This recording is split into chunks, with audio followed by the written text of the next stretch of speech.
Halo, ketemu lagi bersama siapa ini? Pelangi sama Ih bundanya. bener nih si matanya, ini Iya, ada nggak ada. kacau. Jangan lupa like dan subscribe. Ikutin Dah. terus semua aktivitasnya. Yuk. Sesi 2 ini untuk memahami perkembangan dan perilaku anak. Ini sangat penting juga ya Bunda. Jadi harus awal kita tahu di saat anak bahagia pasti dia akan ketawa. Di saat anak kesal pasti dia akan teriak. Di saat banyak kebahagiaan yang dia dapat pasti hal-hal baik yang akan dia lakukan. Dan di saat dia frustasi maka hal-hal buruk yang akan terjadi. Nah, harus tahu ya itu di awal. Nah, ada dua yang dapat meningkatkan perilaku baik anak. Yang pertama adalah memuji anak. Dengan hal sesimpel itu, anak bisa meningkatkan kebaikannya. Pertama, kita memuji hal-hal baiknya. Contoh, misalkan dia pinter dalam hal mengaji atau dia rajin ke masjid, kita bilang subhanallah baik banget, atau soleh banget anak bunda mau ngaji loh. Ya, akhirnya dia merasa uh, senang dengan melihat kedua orang tuanya bahagia. Akhirnya makin meningkatlah dia untuk lebih rajin lagi. Nah, yang kedua adalah memberikan penghargaan kepada anak. Ini bukan yang kita harus memberikan yang hal-hal mewah ya. Dengan hal-hal sepele, hal-hal kecil sudah memberikan. Yang penting kita memberikan apresiasi buat anak. Seperti kita memberikan makanan favoritnya, memasakkan makanan favoritnya, memberikan hal-hal yang baik untuk dia, yang dia sukai pastinya ya. Tuh, dari apresiasi itu juga bisa meningkatkan perilaku baik bagi anak.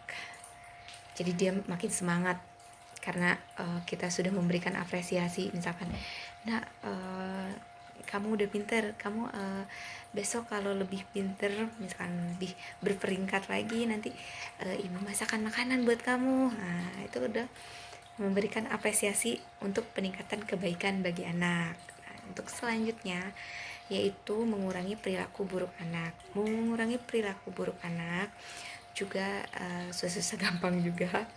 Yang pertama dalam kita berkata, harus kita kasih contoh. Misalkan dalam usianya yang sudah mulai menginjak mengerti, biasakan kita bila kita membuat salah meminta maaf kepada anak. Jadi jangan kita malu ya, kalau kita salah tetap kita harus meminta maaf.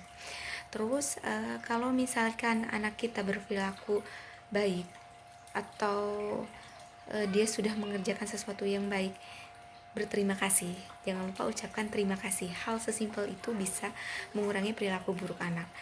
Terus jangan lupa meminta tolong kepada anak. Setiap kali kita mau, nak ambilkan ini, nak ambilkan itu, tolong nak ambilkan sendok itu, ambilkan piring itu. Dengan misal sesimpel itu ya, meminta tolong. Kata-kata itu sangat membantu mengurangi perilaku buruk anak. Dan yang terakhir, jangan lupa bersikap tegas. Di saat anak dewasa dan lain-lain, kita harus udah mulai mengerti nih anak, kita harus menerapkan disiplin positif.